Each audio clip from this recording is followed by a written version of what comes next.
할렐루야. 오늘 어버이 주일 예배에 참여한 여러분들을 축복합니다. 여러분 가정에 하나님의 평강이 함께 하시기를 원합니다. 우리나라 이정은 작가가 피에타라고 하는 작품을 발표하였습니다. 이 피에타라고 하는 말은 예수 그리스도의 어머니께서 십자가에 아들이 돌아가시고 그의 아들을 안고 비탄과 슬픔에 빠져서 하나님을 바라보는 장면을 조각하여서 현성화한 것입니다. 피에타라고 하는 말은 비탄과 슬픔이라는 말을 담고 있는 것입니다.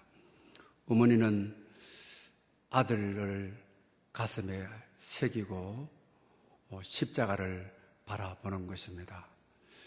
이 이정은 작가는 우리 한국적 피에타를 소개하고 있는 것입니다. 자기 자신은 중년 이제 나이가 되었고 자기 어머니는 원로하신 어머니가 되었습니다. 서로에게 애물단지가 되어서 또 서로에게 애물단지라고 표현하게 되는 것입니다. 어머니는 시골에서 살면서 집을 유지할 돈이 늘 부족합니다. 딸은 남편의 봉급에서 생활비로 빠듯한 돈인데 조금씩 띄어서 어머니에게 보내드리지만은 어머니는 어디 쓰시는지 금방 다 써버리시고 항상 자주색 월남 치마만 입고 다니시는 거죠. 그러니까 자기 어머니를 애물단지다. 또 엄마가 자식을 바라봤을 때도 늘 애물단지처럼 보여지게 되는 것입니다. 그러면서 자기 자신은 시골에 계시는 어머니를 자주 찾아뵙는 거죠. 찾아뵐 때마다 오늘은 가서 엄마에게 따뜻한 이야기, 사랑과 위로의 이야기를 나눠야 되겠다. 엄마 사랑해요. 고마워요. 엄마 때문에 내가 오늘 살고 있어요. 이런 마음으로 가지만은 가가지고는 또 서로가 싸워버리고 돌아오는, 그리고 너무 후회스러운 서로의 애물단지임을 확인하게 되어지는 것입니다. 딸은 서울에서 살면서 삶이 힘겹게 되어지는 것이죠. 그때 어머니에게 시골에서 작은 집을 유지할 수 있는 그 비용도 들이지 못할 형편이 됩니다. 그래서 딸은 이쯤 돼서 엄마가 세상 떴으면 좋겠다. 그래서 기도하기를 하나님 엄마 좀 데리고 가주세요 하고 기도합니다.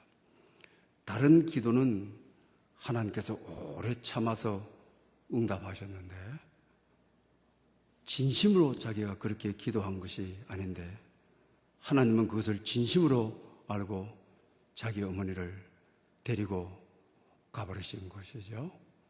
그러면서 너무 슬프게 애통합니다. 하나님께 항의를 하는 거죠. 하나님, 부모 자식 간의 모습인데 그것을 진심으로 알고 우리 어머니 데리고 가시면 어떻게 합니까? 라고 하죠. 그러다가 이제 시선을 어머니께 돌리는 것이죠. 엄마, 나를 더 괴롭히는 애물단지가 되었어도 나는 더 참을 수가 있는데 엄마 더 사시지 이렇게 세상을 훌쩍 가버리시느냐고. 내가 그렇게 기도한 것은 사실이지만 부모 자식 간의 진심은 아니었잖냐고 하면서 돌아가신 엄마에게 죄송합니다. 엄마 용서해 주세요 라고 합니다. 그때 어머니의 음성을 듣게 되는 것이죠. 얘야, 우리 엄마 딸 사이에 용서를 비는 법이 어디 있느냐. 엄마 딸 사이는 용서가 없는 거야. 엄마 딸 사이는 우리 한 몸이야. 그런데 한 몸에게 무슨 용서를 비는 거야. 엄마의 생생한 따뜻한 음성을 용서도 빌지 말라고, 너의 용서가 나의 용서고 나의 용서가 너의 용서라고 하는 어머니의 사려 깊은 이야기를 듣고 또 통곡하지 않을 수가 없었습니다. 그러면서 이제 자기 자신에게 시선을 돌려서 나는 누구냐, 내 존재는 누구냐 라는 데 대한 고민을 합니다. 그러면서 어머니에게 믿음의 고백을 하게 되는 거죠. 엄마, 내 존재는 엄마가 쏟아놓은 기도입니다. 엄마, 내 존재는 엄마의 근심 덩어리가 되어 염려 덩어리가 되어 그것을 기도로 쏟아놓은 기도의 결과물이 내 존재입니다. 이렇게 표현하는 모습을 보게 되는 것입니다. 그러면서 어머니에게는 인생의 큰 상처를 가지고 있었던 것입니다. 자식을 놓아서 6달이 되었을 때 그 당시에는 약을 구하기가 참이 힘이 들었습니다. 그래서 이빨이 아픈 충치를 앓게 되게 되면 정말 아픈 하루하루를 밤을 지새우는 고통을 겪게 되죠. 근데 충치를 치료할 수 있는 독약을 구해가지고 장롱 밑에다가 두었습니다. 6달 난 아이가 이제 엉금엉금 기게 되지요. 그 엄마 모르는 사이에 그것을 손을 떼고 그리고 입에 대었다가 자식을 잃어버리는 슬픔을 가지게 됩니다. 그러게 되자 일가 친척들의 모든 시선이 하나님을 원망하게 되죠. 그리고 이 어머니는 자기 자신에 대한 아픔을 경험하게 되죠.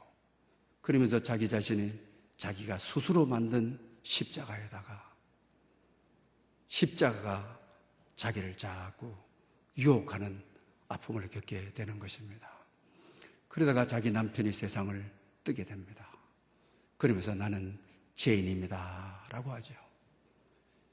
내 이 인생의 어머니로서 죄를 속량하는 길은 남을 잘 섬기는 것이라고 생각을 합니다. 그리고 마을에 있는 연고지 없는 사람을 자기 집에 데려다 가다가 잘 섬기게 되어지죠. 또 자기 마을에 가난한 사람들을 불러다가 먹을 것을 공급하면서 그렇게 살아가는 것입니다. 그런 어머니가 이 작가는 대단히 싫었습니다. 불평을 했습니다. 또 어느 때가 어머니 뵈려고 시골에 가게 되게 되면 어머니가 한 남자를 무릎에 얹혀놓고 무엇인가 먹는 거죠. 그때 자기 어머니를 오해하게 됩니다. 아버지를 잃어버리고 어머니가 늦바람이나 났는가라고 하죠. 그런데 나중에 알고 보니까 이 사람은 장애인인 것인데 연고지가 없어서 버림을 받았는데 자기 어머니가 데려다가 무릎에 앉혀서 먹이고 생명을 준 생명의 은혜이기도 한 것입니다. 그러면서 이 엄마는 사랑하는 딸에게 천국은 분명히 있다라고 이야기합니다. 그리고 이 작가 이정은 씨는 엄마가 평생에 귀하게 여겼던 피에타 상 조각이죠. 자기에게 선물로 준 그 선물을 받아서 예수님을 바라보는 장면으로 이 작품은 끝이 나게 되어지는 것입니다. 그러면서 어머니는 누구냐라고 하는 데 대한 해답을 주고 있습니다. 존재의 흐름이 내 온몸을 간통하는 것이 어머니다. 그 어머니는 우리 삶에 그 존재의 흐름이 되어 내 삶의 구석구석을 간통하는 것이 어머니다. 이렇게 고백합니다. 그러면서 어머니는 내가 나를 아는 것보다도 나를 위해서 쏟아놓은 기도가 어머니다. 평생 살면서 근심거리, 염려거리, 어머니가 이것을 하나님 앞에 쏟아놓은 존재가 어머니다. 이렇게 고백합니다. 어머니는 이렇게 귀한 것입니다. 그래서 오늘 본문은 출애굽기 20장은 10계명을 말하고 있습니다. 10계명 가운데 제5계명이 내 부모를 공경하라. 그리하면 내가 준 땅에서 내 생명이 길리라. 부모 공경에 대한 말씀을 하면서 또 이 부모 공경은 장수를 약속하고 있는 것을 보게 되는 것입니다. 오늘은 특별히 어버이 주일을 보내고 있습니다. 부모를 섬기고 살면서 부모 자식 간에 때로는 우리가 작은 것 때문에 오해하기도 하고 갈등하기도 하고 서운해하기도 하지요. 그러다가 아버지 용서하세요, 어머니 용서하세요 해서 또 회복되어지는 것이죠. 그리고 세월이 지나게 되면 정말 어머니 아버지가 애물단지가 될 때가 있죠. 우리 일상을 살아가면서 누구나 그런 마음을 한 번쯤 가져본 그 이들이라고 하는 것을 부인할 수가 우리는 없을 것입니다. 그러면서 때로 이쯤 되어서 작가처럼 돌아가셨으면 좋겠다. 나도 은퇴하고 삶의 공간도 넉넉하지 못하고 잘 섬길 수도 없고 아프시다 해도 내 형편이 잘 돌보지도 못할 형편인데 그런 마음을 가지죠. 그러다가도 하나님, 내가 잘못 생각했습니다. 용서하십시오. 긍휼을 베푸십시오. 하는 것이 오늘 인간 세상을 살아가고 있는 자녀와 부모의 모습, 우리 모두의 모습이라고 할 수가 있는 것입니다.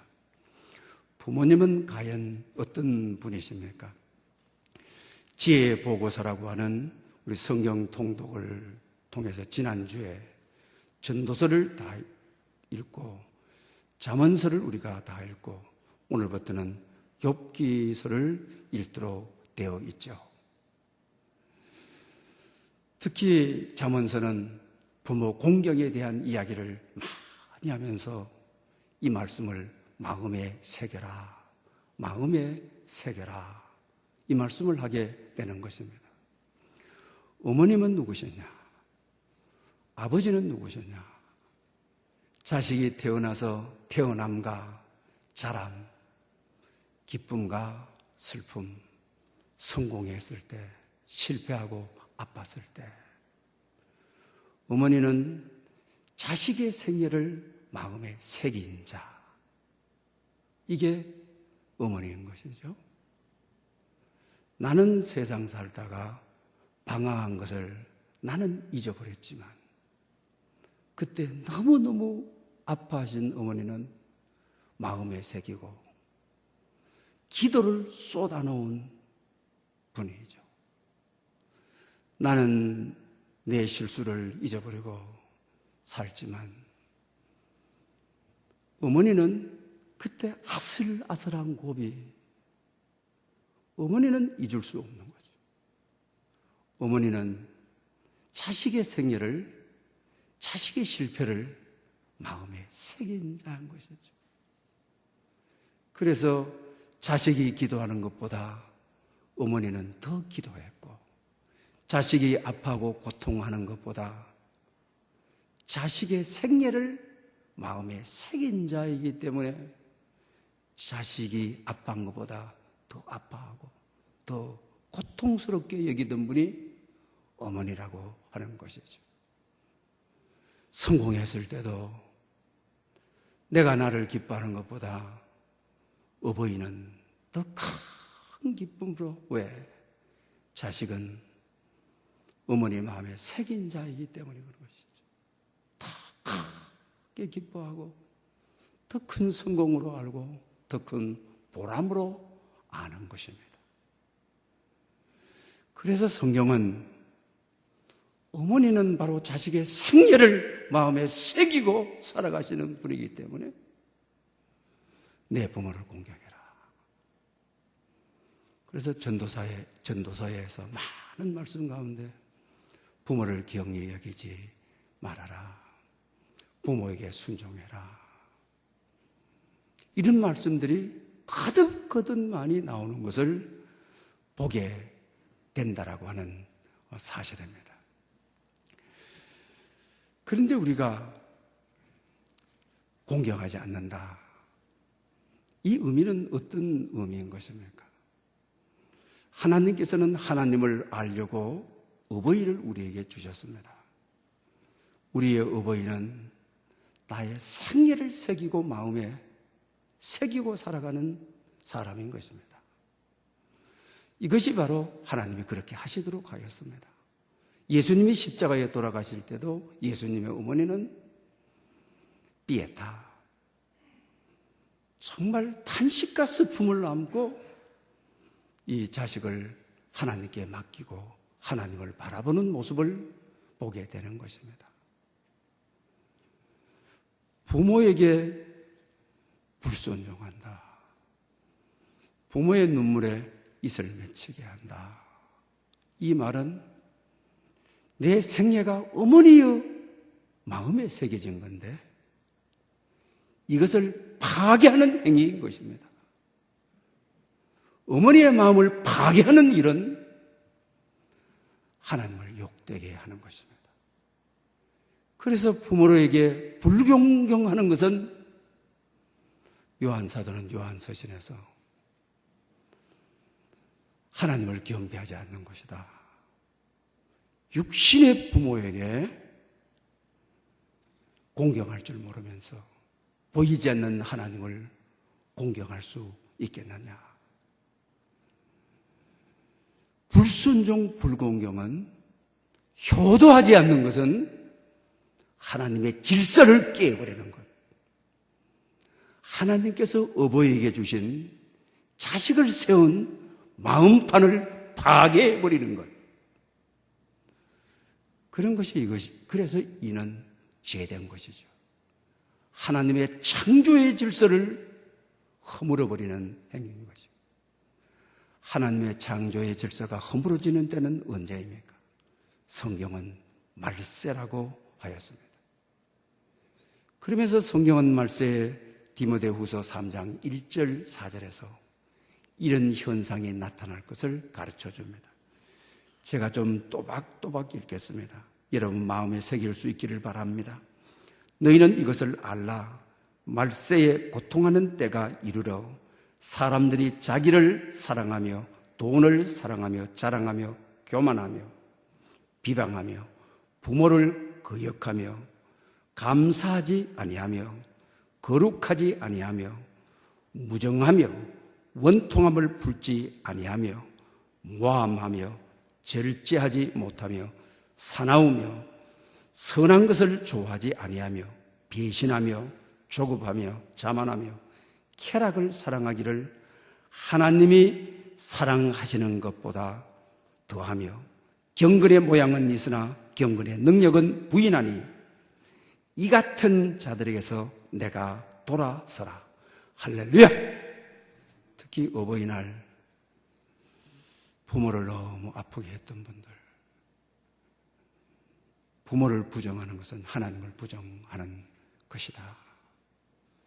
그러면서 이와 같은 것들에게서 돌아서라. 효도하라. 오늘 설교 제목처럼 내 부모를 공경하라. 이것이 바로 우리의 삶을 회복하는 방법이라고 하는 것을 가르쳐 줍니다. 어쩌면 오늘 이 시대의 말세의 징조, 자기만을 알고 자기밖에 모르고 자기를 사랑하고 도를 사랑해가지고 부모를 사랑하지 않고 감사하지 않고 말세에 주시는 말씀이 어쩌면 오늘 현실이고 내 자신이고 우리 자신이라고 하는 이때에 그런 자들에게서 돌아서라! 이 말씀을 마음에 굳게 새기고 다시 돌아설 수 있는 여러분들 될 수 있기를 바랍니다. 요사이 효도계약서라는 것 들어보셨죠? 이것은 요사이 투명하고 공정한 사회적 약속에 호소하자는 것이죠. 부자간에 말로 재산 상속을 합니다. 넌 노후에 생활비 줘야 된다. 한 얼마 정도 필요하다. 또 너희들이 애들 기르다 보면 힘들면 유동성은 좀 있을 수 있다. 라고 재산을 다 상속해버리죠. 그런데 애물단지가 되고 나게 되면은 생활비를 안 드리는 거죠. 은퇴하고 노후에 생활 대책이 전혀 없는 것이죠.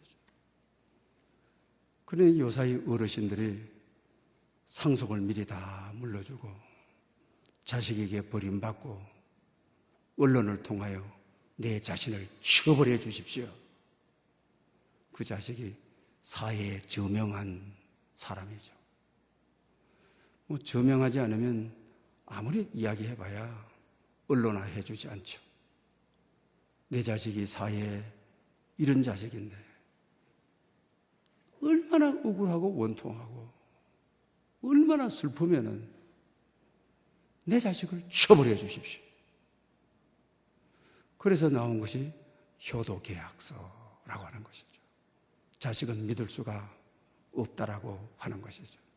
만약에 이 약속을 지키지 않는다면 상속은 무효로 한다라고 하는 약속을 하게 되는 거죠. 원래 이 제도는 노르웨이에서 일찍이 발전을 하였습니다. 노르웨이는 농경사회이니까요. 이제 다 땅을 상속을 해주면서 일주일에 우유를 몇 미터씩 공급해 줘야만 한다. 그리고 일주일에 고기를 몇 킬로그램씩 제공해야 된다. 이 약속을 지키지 않는 경우에는 상속이 무효다라고 하는 것입니다.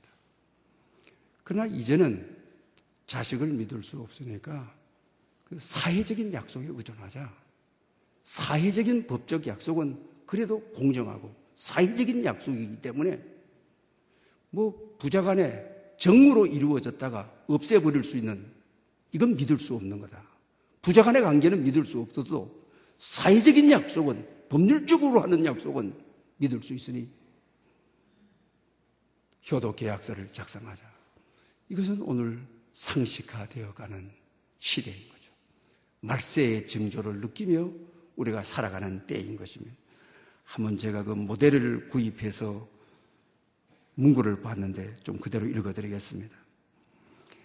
자녀 아무개는 부모 아무개의 재산을 증여받았으므로 매월 얼마를 생활비 명목으로 부모 사망시까지 지급한다. 그리고 자녀는 월 1회 이상 부모를 방문한다.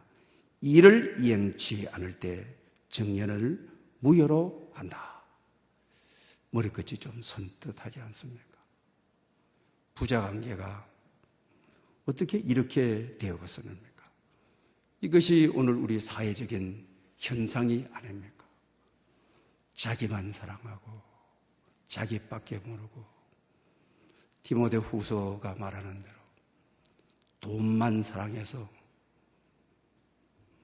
부모가 돈 위에 보이지 않는 것이죠. 돈 밑에 보이는 것이죠. 그러니 절대 감사하지 않는 것이죠. 돈만 챙기고 부모를 버려버리는 것이죠. 오늘 이와 같은 시대에 오늘 우리 본문을 깊게 마음속에 새겨야 되겠습니다. 내 부모를 공경해라. 그러면 내가 준 땅에서 내 날이 장구하다. 내 날이 길다. 이 말씀을 우리가 새기고 살아가야만 되는 것입니다.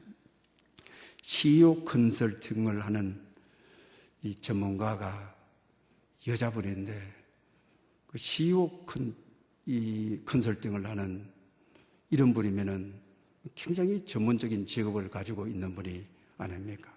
대기업의 건전성을 판단하는 여자분인데요.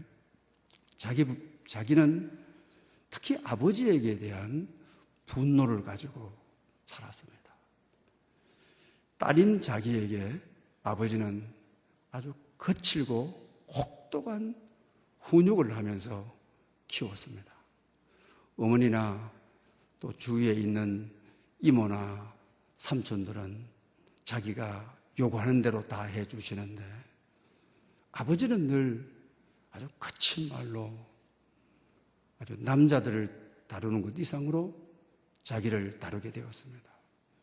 그리 자라가면서 늘 이 아버지에 대한 분노가 컸습니다. 5월이 돼서 가정에 와도 한번 쭉 돌아보고 잘 계시는지 안 계신도 묻지 않고 아버지 집에 왔어요. 이것이 다 끝이고 그냥 지나가 버리게 되는 것입니다. 그런데 이분이 어느 날 하나님의 성전에 가서 예배를 드리면서 아버지 사랑을 회복해야 우리 인생의 행복의 문이 열린다라고 하는 말씀을 듣게 되는 것입니다. 그러면서 설교 중에 아버지의 엄격함은 어렸을 때에 아버지께서 거칠게 자식을 훈계하는 것은 아버지의 계획이 있었다. 이 딸이 조금만 교육만 잘하게 되게 되면은 탁월한 결단력을 가지고 카리스마적인 지도력을 발휘할 수 있는 여성 지도자가 될 수가 있다고 하는 아버지의 마음에 내력이 있었습니다. 그래서 기회 있을 때마다 너를 향한 계획이 있다. 너를 향해서 뜻이 있다. 그러지만 딸은 상처가 너무 컸기 때문에 무슨 계획이고 무슨 좋은 소리 하시느냐고 귀에 들리지를 않았습니다. 그런데 자세히 하나님께 나와서 예배 드리는데 생각해 보니까 이 딸을, 예쁜 딸을 거칠게 남성처럼 달아주었기 때문에 자기는 창의적인 지도자가 될 수 있었고 자기 삶을 주도적으로 살아갈 수 있는 지도자가 될 수 있고 대한민국의 대기업의 기업의 재무구조의 건전성을 조사할 수 있는 그런 이가 되었다. 어느 순간 그 마음이 드는 것입니다. 그때부터 아버지가 참 고마운 것입니다. 감사한 것입니다. 그리고 아버지를 어느 날 찾아가게 됩니다. 무릎을 꿇고 아버지는 내게 참으로 고마운 분입니다. 나에게 탁월한 지도력을 가지게 된 것은 아버지 덕분입니다. 누구의 말에 흔들리지 않고 확고한 기업 신념을 가지고 흔들리지 않는 깃발을 가지고 살도록 한 것은 아버지의 배려입니다. 그때 아버지는 펑펑 울면서 오늘 이때가 오기를 기다렸다. 네가 말하는 대로 내가 그렇게 디자인했고 네가 말하는 대로 너를 위해서 기도했고 네가 말하는 대로 아버지는 그렇게 너를 위해서 계획한 것이다. 그러면서 이 모녀는 하나님이 주신 선물로 알고 가정을 회복하게 되고 모녀 관계를 회복하게 되고 가정을 든든하게 세워가는 것입니다. 어버이날을 맞이해서 어쩌면 아버지에 대한 상처가 어머니에 대하고 상처라고 생각했지만 신앙 안에서 주 안에서 너희 부모를 공경하라. 주 안에서 미래적으로 생각해 보면 선하게 했던 것이 선물이었고 배예였고 오히려 아프게 했던 것이 나를 향한 계획이었고 나를 향한 미래의 문을 열어주는 문이 되었음을 알게 되어지는 것입니다. 이 어버이주를 맞이하여 부모의 마음이란 자식의 생애를 마음에 새긴 것이기 때문에 그런 입장에서 헤아려 보면은 다 이해하지 못할 것이 없고 생각 넘어서 생각해야 될 요소들이 너무나도 많이 있음을 알게 되어지는 것입니다. 오늘 본문은 모세가 출애굽기 20장에 10계명을 주면서 5계명으로 주신 말씀입니다. 그런데 바울사도는 신약 성경 에베소서 6장 1절부터 3절까지 가지고 오면서 이것을 더 은혜스럽게 아주 복되게 해석하고 있는 것을 보게 되는 것입니다. 오늘 본문은 자녀들아 주 안에서 너희 부모를 공경하라고 하죠. 그러면서 이것이 옳으리라 아주 은혜로운 설명을 더 붙이고 있습니다. 내 아버지와 어머니께 순종하라. 이것은 약속 있는 첫 계명이니 이것을 또 은혜스럽고 복되게 더 붙이고 있는 것을 봅니다. 그러면서 내가 잘 되고 또 이것을 아주 은혜롭고 복되게 더 붙이고 있습니다. 그러면서 내가 장구하리라. 그 말씀은 구약에 있어서의 내 날이 길리라고 하는 말씀과 상통하는 말씀인 것입니다. 부모를 공경한다. 이 말씀 속에 세 가지를 더 붙이고 있는데 이것이 옳으리라 이러는 거죠. 우리 인생이 옳게 살아가는 것, 바르게 살아가는 것, 부모를 공경하고 살아가는 것. 누가 뭐라 해도 하나님께서는 성경은 이것이 옳으리라 아주 명확하게 우리에게 제시해주고 있는 것이죠. 그리고 약속 있는 첫 계명이니 출애굽기 20장의 말씀보다도 아주 은혜롭게 붙이는 말씀을 우리의 삶의 길을 구체적으로 제시해주고 있는 것이죠. 1계명부터 4계명까지가 하나님에 대한 계명이죠. 5계명은 에서부터 10계명까지는 인간에 대한 계명인데 인간에 대한 계명 첫 번째가 우리 인생을 살아가야 될 첫 번째 규칙이 첫 번째 본분이 내 부모를 공경하라. 이것이 첫 번째다. 인생을 살아가는 첫 번째 지혜가 내 부모를 공경하라. 이것이다. 이렇게 우리에게 가르치죠. 지혜 보고서라고 하는 전도서를 읽어보면 그런 말씀들이 많이 기록이 되어 있죠. 그리고 또 뭐라고 하면 내가 잘 되고 이것을 10계명 5계명보다도 에베소 6장은 은혜롭게 더 첨가하고 있죠. 여러분 부모의 눈에 이슬을 맺히게 하고 부모의 눈에 못 박으면서 출애굽기 우리가 21절에 가보면 그러죠. 부모를 치는 자는 반드시 죽일지니 부모를 저주하는 자는 반드시 죽일지니 부모를 치고 저주하는 것은 재질이 같은 것으로 보아서 반드시 죽일지니라고 했죠. 왜 그렇게 강하게 말씀하시는 것입니까?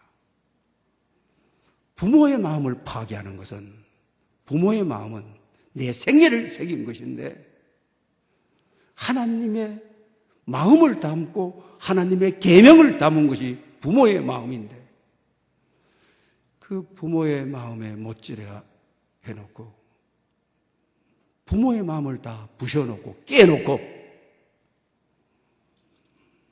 옳게 해주십시오. 잘되게 해주십시오. 건강하게 해주십시오. 내 사업이 잘되고 자식이 잘되고 뭐가 잘되고 무병장수하게 해주십시오. 너무나도 배치되는 것 아닙니까? 이것은 약속 있는 첫 계명이고 옳은 길이고 범사에 잘 되는 것은 첫째가 내 부모를 공경하면, 그렇게 되면 하나님 말씀 안에서 옳게 살아가는 것이고, 약속 있는 첫 계명을 지킴으로 범사에 사업도 잘 되고 자식도 잘 되고 건강하게 해달라고 부모 눈에 눈물이 그치지 않도록 하면서 무병장수하고 건강하고 치유받게 해달라고 하나님의 마음을 깨버리는 건데, 성경에 보면 제사장들이 어떻습니까? 그의 옷에 모든 지파들의 이름을 새겨가지고, 하나님은 우리 모든 믿는 자들의 이름을 그 마음에 새긴, 이게 하나님입니다. 그러면서 인간에 대한 첫 계명으로 내 부모를 공경하라는 것이 첫 계명인데, 이걸 첫째부터 지키지 않고 마음을 부셔버리는 건데, 약속을 부셔버리는 건데, 그렇게 해놓고 선한 목자가 되게 해달라, 무병장수하게 해달라, 사업도 잘 되고 자식도 잘 되고 만사에 형통하게 해달라. 여러분, 특히 어버이 주를 맞이해서 우리가 권쳐야 될 것이 있습니다. 부모에게 불효하면서 뭐 이런 기도 저런 기도, 뭐 이거 해주세요 저거 해주세요, 형통하게 해주세요, 무슨 병 고쳐주세요, 다 무효한 것입니다. 성경은 우리에게 답을 주고 있습니다. 내 부모를 공경해라. 그러면 범사가 잘 되고 내 날이 장구하리라. 성경은 아주 분명하게 우리에게 들려주고 있습니다.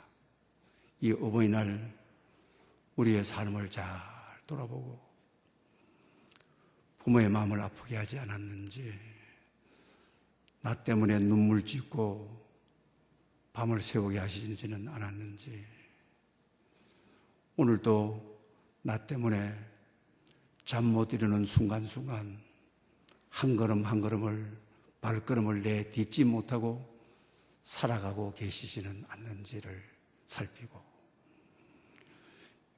이런 자들로부터 돌아서라! 돌아서서 부모님께 잘 효도함으로 하나님을 기쁘게 하고, 또 우리 자신의 삶이 매였던 것들이 다 풀려지는 그런 역사가 있으시기를 바랍니다. 좀 오래됐습니다만 행복한 세상이라고 방송 프로그램에서 나온 적이 있습니다. 남편은 일찍이 세상을 뜨게 되죠. 딸 하나를 데리고 사는데 딸이 미술의 소질이 있어서 미술학원을 보내게 되는 것입니다. 그러면서 이 어머니는 분식집을 하면서 학원비를 대게 되는 것이죠. 그 어느 날 비가 안 오다가 비가 억수처럼 쏟아지게 됩니다.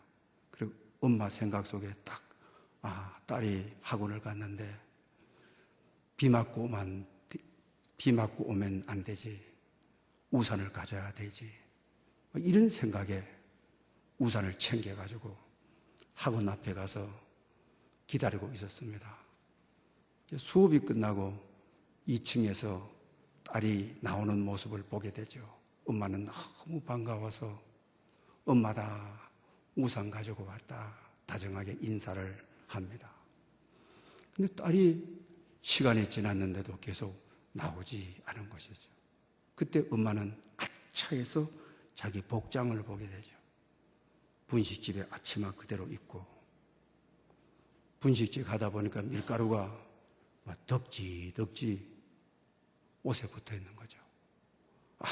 내가 실수했다. 옷을 갈아입고 와야 되는데 비는 억수처럼 오고 학원 마칠 시간은 됐고 옷 갈아입는 것을 잊어버리고 내가 내 딸에 대한 배려가 부족했다. 딸이 나를 부끄럽게 여기기 때문에 한두 시간 기다렸는데도 오지를 않는 것이죠. 그래서 엄마는 그냥 와버렸습니다. 그리고 한 달 동안 서로가 말을 하지를 않았습니다. 그 엄마는 기도하는 것이죠. 자랑스러운 엄마가 되지 못해서 미안하다. 앞치마 하고 간 엄마가 돼서 미안하다. 밀가루가 옷에 여기저기 붙은 복장으로 가서 미안하다. 부끄러운 네가 부끄러워하는 그런 엄마여서 너무 미안하다. 차를 몰고 가서 차문을 열면서 어서 와라 하고 차로 카풀하지 못하는 엄마가 너무 미안하다. 엄마가 너무 죄송하다. 엄마가 못나서 그렇다. 엄마의 모든 이들의 마음이죠. 그런데 몇 개월의 세월이 지났습니다. 미술 전시회를 하는데 엄마에게 초청장을 줬습니다. 엄마는 여러 사람들이 멋있게 해서 올 텐데 멋있게 입고 갈 옷도 없었습니다. 안 가겠다고 했습니다. 그런데도 끝까지 엄마를 모셔야 되겠다고 하는 것입니다. 엄마는 전시회에 가서 자기 딸이 특상을 받는데 최고의 상을 받는 날인데 그 그림의 제목이 가장 아름다운 모습, 세상에서 가장 아름다운 모습. 그 그림을 보고 놀랐습니다. 분식집을 하다가 앞치마를 입고 밀가루가 여기저기 묻은 옷을 입고 우산 2개를 가지고 딸을 기다리는 그 그림이었습니다. 이것이 특상이 된 것입니다. 가정의 달 세상을 울리는 감동시키는 그림이 된 것입니다. 엄마는 딸을 안고 고맙다, 행복하다, 너를 낳아서 내가 감사하다, 너는 나의 귀한 선물이다. 그러면서 엄마는 아주 행복에 겨워하는 것입니다. 사랑하는 여러분, 가정의 날, 여러분의 가정이 이런 행복이 다시 회복되고 하나님의 은혜가 회복되는 부모의 마음은 자식의 생애를 새겨둔 마음이라는 것을 잊지 말고 부모님을 공경하는 여러분 될 수 있기를 축원합니다. 할렐루야. 영광 받으시기에 합당하신 하나님 아버지, 오늘 또 아버지 존전에 나와 가정이 다시 회복되기를 원하며 어버이된 모든 이들에게, 자녀된 모든 이들에게 하나님의 은혜와 평강을 나리워 주시옵소서. 예수님의 이름으로 기도